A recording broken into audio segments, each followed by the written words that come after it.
Cintai ahli bait. Kalau ada Habib datang ke rumah anda, barokah rumah anda. Sampai dinyatakan oleh guru kami Nabi Ali bin Hasan Al-Faqih, kalau ada Habib keturunan Nabi datang ke rumah kita, maka bukan hanya dia yang datang, sampai datuk-datuknya Rasulullah datang ke rumah itu. Subhanallah. Syekh Umar bin Makhrumah, guru daripada Syekh Abu Bakar bin Salim. Beliau ini pernah berkata kepada muridnya, wahai muridku, siapkan semua makanan, siapkan hadiah, akan datang cucunya baginda Sayyidina Muhammad. Lalu muridnya bingung, wahai guruku, tidak ada apa yang datang, tidak ada cucunya Rasul yang datang. Nanti akan datang katanya. Tidak lama dari situ datanglah cucunya Nabi Muhammad SAW. Kenapa bisa tahu? Karena beliau bisa mencium aroma wangi daripada cucu baginda Sayyidina Muhammad SAW. Itu yang dinamakan cinta mahabbah. Kalau Rasulullah tidak ada di zaman sekarang ya Bang, kita tidak bisa melihat Nabi Muhammad. Kenapa sangat susah kita cinta sama Rasulullah? Karena kita tidak hidup di zaman Nabi Muhammad. Kalau sahabat enak duduk sama Nabi, melihat wajahnya Nabi, cinta sama Nabi. Kenapa? Karena langsung lihat wajah Rasulullah.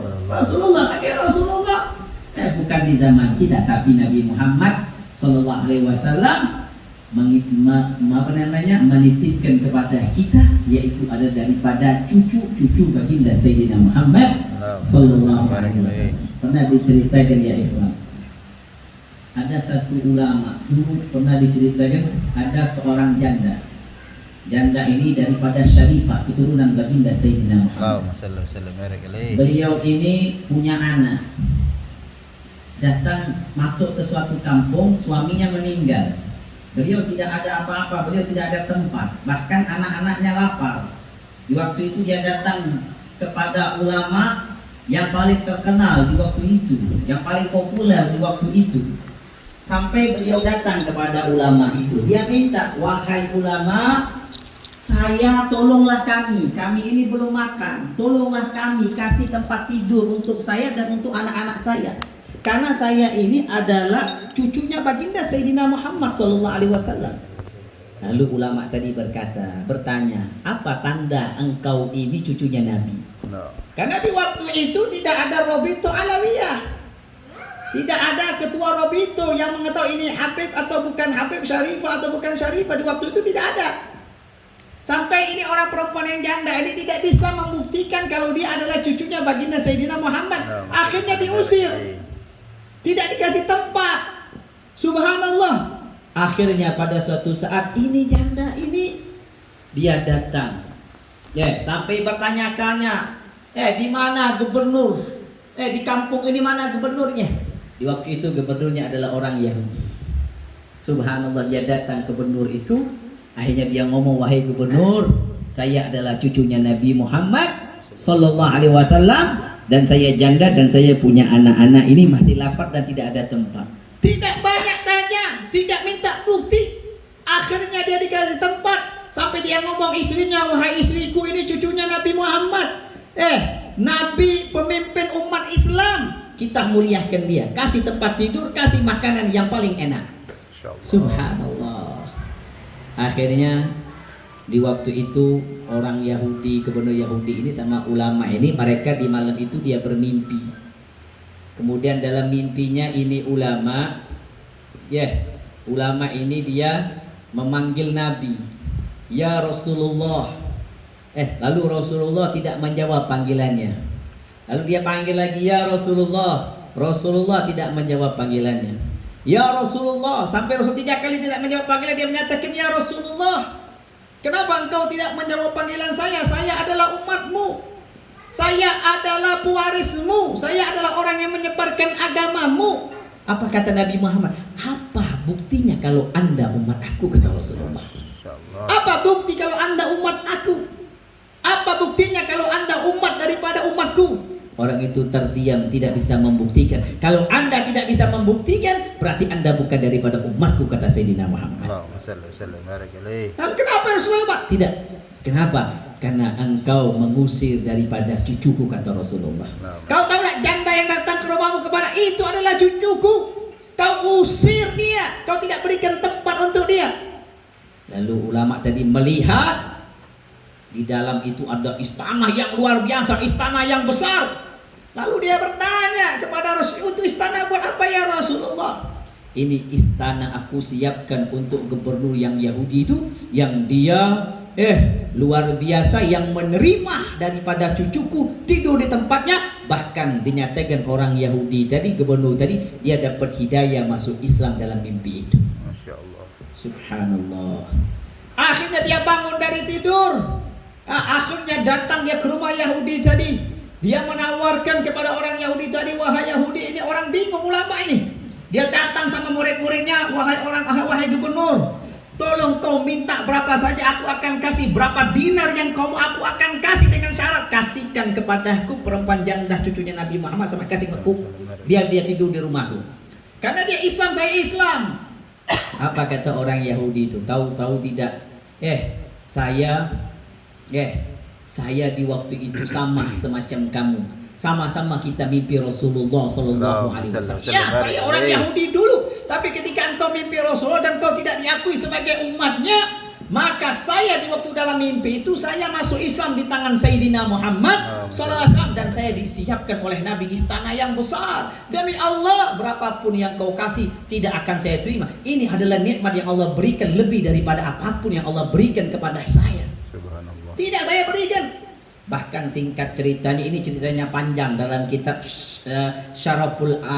dalam kitab Syaraful Mu'abbad li Ali Muhammad. Allah. Akhirnya subhanallah, ini sampai ulama ini dia terbingung sampai dinyatakan ulama ini menjadi orang gila. Tidak punya akal, ya, menjadi orang gila. Kenapa? Karena sebab dia mengusir daripada keturunan Nabi Muhammad dalam mimpi itu, dia tidak diakui sebagai umat Sayyidina Muhammad Sallallahu Alaihi Wasallam. Na'udzubillah ya Allah, semoga kita tidak terdengar dengan lisan kita Rasulullah menyatakan kau bukan umatku. Yang kita dengar langsung daripada lisan Nabi, engkau umatku, engkau umatku, engkau umatku, dan kalian semua adalah daripada umatku. Sallu ala Nabi Muhammad. Begitulah orang-orang yang mencintai Rasulullah. Bukan hanya Rasul yang cintai, tapi cintailah keluarga daripada keluarganya Sayyidina Muhammad Sallallahu Alaihi Wasallam. Karena yang memerintahkan kita cinta kepada ahlil bait adalah Allah Ta'ala dalam Al-Quran. Qul la as'alukum alaihi ajra illal mawaddata fil qurbah. Katakan ya Muhammad kepada umatmu, kami tidak pernah minta upah kepada kalian, tapi yang diminta oleh Rasulullah adalah cintai keluargaku. Mawaddah, mahabbah beda. Mahabbah sama mawaddah beda. Kalau mahabbah itu cinta, mencintai ahlil bait. Tapi kalau mawaddah itu tingkatannya di atas cinta. Orang kalau mahabbah, kalau dia cinta sama ahlil bait, pada suatu saat dia akan benci. Kenapa? Karena dia milih-milih cintanya. Itu mahabbah. Mahabbah itu mungkin ada habib orang soleh, habib yang karena dia cinta. Tapi kalau habib yang tidak berilmu, yang biasa-biasa saja, dia tidak cinta. Nah, itu mahabbah. Nah, ini mahabbah semacam ini nanti pada suatu saat dia akan benci kepada ahlil baitnya baginda Sayyidina Muhammad SAW. Beda mawaddah. Mawaddah itu kalau dia sudah ada mawaddah pasti ada mahabbah. Kalau dia ada mahabbah belum tentu mawaddah. Makanya kalau dia sudah mawaddah, siapa saja dia daripada keturunan Nabi, baik dia alim maupun dia bukan orang alim, orang besar maupun dia orang kecil, dia akan cinta kepada mereka. Makanya Allah Ta'ala nyatakan mawaddata fil qurba, bukan mahabbah fil qurba. Makanya Allah nyatakan mawaddah fil qurba, cintai, kuatkan cinta kalian kepada keluargaku, kata Sayyidina Muhammad Sallallahu Alaihi wa ala alihi wa sahbihi wa baraka wa sallam. Itulah sangat suci. Keturunan Nabi Muhammad itu suci semua, daripada Sayyidina Ali, punya anak Sayyidina Hasan wal Husain, kemudian punya anak Sayyidina Husain, punya anak yang namanya Ali Zainal Abidin, punya anak lagi kepada Muhammad Al-Bagir, terus sampai kepada Sayyidina Muhajir ilallah wa Rasul Ahmad bin Isa. Sampai saat ini ada 7 kabilah. Ada yang Al-Atas, ada Al-Haddad, ada Syekh Abu Bakar bin Salim, ada lagi bin Sahab. Terus sampailah zaman sekarang, sampai dinyatakan kiamat itu tidak akan terjadi kecuali kalau keturunan Nabi tidak ada lagi. Maka kalau seandainya ada menyatakan, oh keturunan Nabi itu terputus, tidak ada lagi. Ada, sampai dinyatakan, ulama menyatakan Imam Mahdi itu adalah keturunan Nabi yang paling terakhir. Namanya sama semacam namanya Rasulullah yang bernama Muhammad bin Abdullah. Singkat cerita yang terakhir, hati-hati orang yang punya lisan dia menyatakan keturunan Nabi itu terputus. Makanya Dulu di zaman Nabi itu ada orang kafir yang bernama Al-As bin Wa'il. Al-As bin Wa'il ini yang mengucapkan kepada Nabi, Muhammad abtar katanya. Muhammad itu tak punya keturunan, terputus. Di waktu dia mengucapkan macam ini sama Nabi, Nabi Muhammad sedih. Nabi Muhammad di waktu itu terpecah hatinya. Tapi Allah Ta'ala tidak ingin melihat Nabi Muhammad sedih. Ketika sedih dihibur oleh Nabi. Kenapa? Karena Nabi Muhammad Nabi yang paling dicintai oleh Allah. Lalu Allah turunkan ayat kepada Rasulullah, Inna a'tainakal kautsar fasholli lirabbika wanhar inna syani'aka huwal abtar.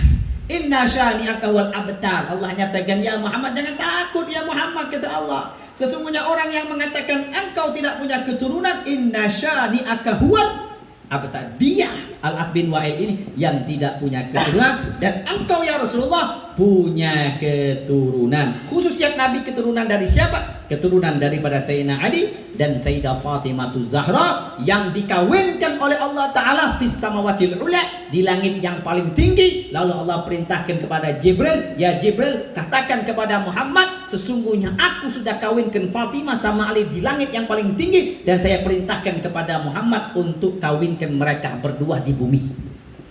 Ini adalah luar biasa. Makanya keturunan Nabi itu semuanya suci. Ahlul Baitil Mustafa tuhuri, hum amanul ardi faddakiri, syubbihu bil anjumiz zuhuri, mithla ma gajja'a fis sunani. Dalam kitab Maulid Ad-Dibai dinyatakan semacam itu. Ahlul Baitil Mustafa tuhuri, Ahlul Bait itu suci, hum amanul ardi faddakiri, mereka adalah memberikan keamanan